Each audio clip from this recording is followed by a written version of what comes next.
Finally મિત્રો કેમ છો તમે બધા મજામાં? તો મજામાં છો તો મસ્ત મજાના 4 વાગવા આવી ગયા છે અને આપણે બ્લોગ ચાલુ કરી દીધો છે. ફરી એકવાર આપણો નવો બ્લોગ આવી ગયો છે. આજે કાલે તો એક બ્લોગ મૂક્યો હતો પણ સમૂહ લગ્નમાં ગયેલા હતા અને આજે એક બીજો બ્લોગ ચાલુ કર્યો છે.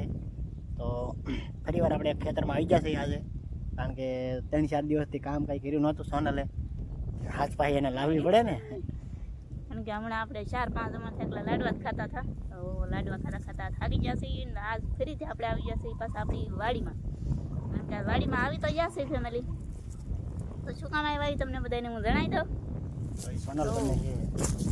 સોનલ આવી ગયું છે આજે ડુંગળી ખેંચવા.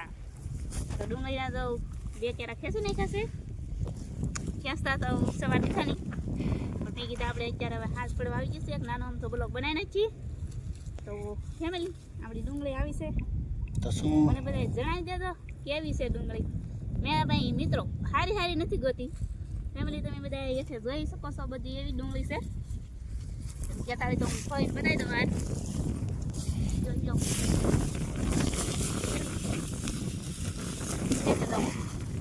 તો મેં ગોતી હાથમાં નથી લીધી. ઘણાને એમ થાય કે સોનલબેને ડુંગળી બધી ગોતી હાથમાં લીધેલી છે. તો એવું નથી ફેમિલી, બધી આવી જ છે ડુંગળી. તો હજી આપણે 1.5 કેરો ખેંચવાનો છે. મને તો એમ લાગે છે કે મારે એકલી ખેંચવો પડશે. રમેશ તો ખેંચતા નથી, તો હું એકલી ખેંચવા માંડું પાછી. તો આવશો આપણે અધૂરા ક્યારે. તો મિત્રો આપણે છે ને આ ધોઈ ડુંગળીના ખાલી કેરા 2 જ છે. આપણે લાડ નથી ડુંગળી કરેલી. તો મને બધાય જણાવી દેજો કે આનો શું ભાવ આવશે. બધાય કોમેન્ટ કરીને મને કહી દેજો કે આનો શું ભાવ આવશે ફેમિલી.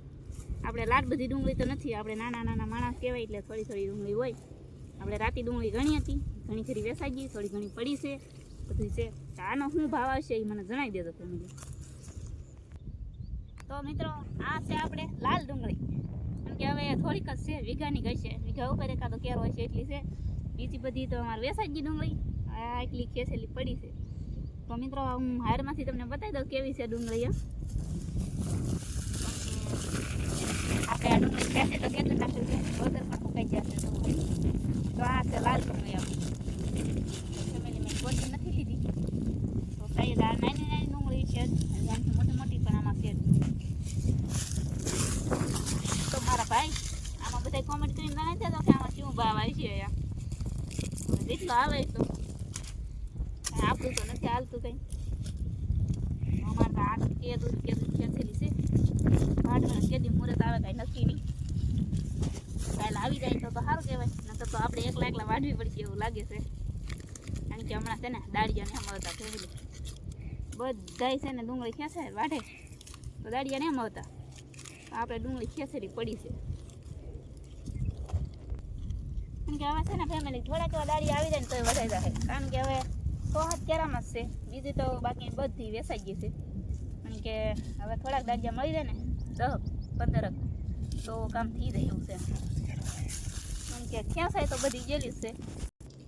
કારણ કે હવે ફેમિલી 7 કેરામાં ડુંગળી આપણે વાઢવાની છે. ખેંચી તો નાખેલી તો ખાલી 7 કેરાની ડુંગળી વાઢવાની છે ને ભરવાની છે. તો ઠેઠ હાણા સુધી બધા 7 કેરા છે ને 2 અધૂરા છે. બીજા 5 કેરા હાળંગ છે આખા ને 2 અધૂરા છે એવું છે. 7 કેરામાં વાઢવાની છે ડુંગળી. તો ફેમિલી મને કાલ પાછા કોણ મિત્રો વઢાવા આવશે એ બધા કોમેન્ટ કરીને મને કહી દેજો. તો હું એને હાટું દાંતડું લેતી આવું યારે. તો ફેમિલી મેં ડુંગળીમાં આટો મારી લીધો છે ને હવે હું જાઉં છું બકાલામાં આટો મારવા. તો ફેમિલી હું તમને નાજીને બતાવી દઉં કે મારે શું બકાલું છે.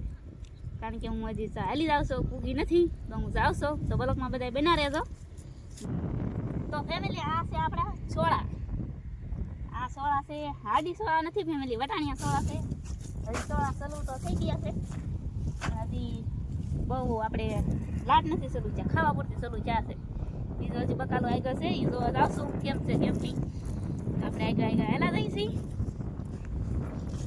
જઈ રાખશું. કારણ કે આપણે ડુંગળી હજી આમાં ખેંચેલી પડી જોવા. તો ફાઇનલી મિત્રો આ છે આપણા દૂજા. કારણ કે આપણે દૂજામાં 2-3 વાર વિડીયો બનાવ્યો છે ફેમિલી. તમને બધાને ખબર જ છે કે આપણે દૂજા કેટલા છે બનાવેલા. તો ઠેઠ ઓલા હેડેથી ઠેઠ આ હેડા સુધી દૂજા છે ફેમિલી. ઠેઠ તો આ હેડા સુધી છે. તો દૂજા તો એટલા ફેમિલી આવે ને આપણે 1 દિવસ 2 દિવસ ટેમ્પો કરીને ઉતારવા પડે એવા.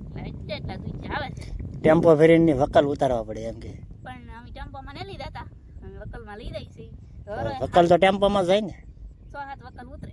હા એમ હરો ઉતારીએ તો હરો 4-5 વકલ ઉતરે ને 1 દી ને 2 દી ઉતારીએ તો 10 થી 15 વકલ થઈ જાય એટલું હોય. તો ફેમિલી દૂધ તો આપણે કાલે ઉતારી લીધા છે. તો આમાં તો ગારો છે એટલે દૂધ જોવામાં તો બેક વાર લાગશે, પણ હું બતાવી દઉં. તો ફેમિલી ફોટો ન લગાડતા, આ દૂધ જો છાના રજેલું છે એ બતાવી દઉં તમને. તો ફેમિલી આ દૂધ ગળું થઈ ગયેલું છે, ઉતારતા ઉતારતા તોડી નાખેલું પડ્યું હતું એટલે તમને દેખાડી દીધું. તો કૂણું દૂધ તમારે ગોતવું પડશે એવું લાગે છે. તો આ દૂધ કેમ લાગે, શાક થાય એવું છે નહીં, કૂણું છે આમ તો નખ ખૂટી જાય છે. આપણે છે ને માર્કેટમાં લઈ જવાનું તો નાના નાના દૂધ લઈ જવાના હોય, એવડું મોટું મોટું દૂધ ન લઈ જવાનું. એટલે આ તોડીને બાજુમાં મેકી દીધેલું છે એવું છે. કારણ કે માર્કેટમાં લઈ જવાનું હોય ને તો કેમ કે આવા દૂધ લઈ જવાના હોય, એવડા એવડા લઈ જવાના હોય. સાચી વાત કે ખોટી વાત? જોવો તો એવડા એવડા ઉતારવાના હોય દૂધ.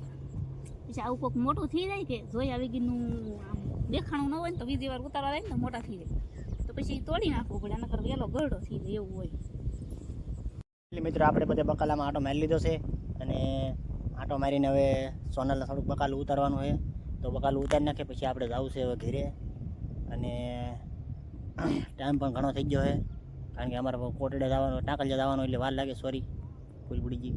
ટાંકલિયા જવાનું અમે રહેતા નથી અહીંયા, પણ અમારી વાડી અહીંયા છે ખૂંટવડા. એ તો તમને ખબર જ હશે, અમે ઘણી વાર આવીએ છીએ. તો આજનો બ્લોગ ફેમિલી પણ અહીંયા સુધી જ છે. તો આજનો બ્લોગ ગમે તો એક લાઈક, કોમેન્ટ અને સબસ્ક્રાઈબ કરતા જાજો. તો મળીએ એક નવા બ્લોગ સાથે. ત્યાં સુધી બધાને બાય બાય.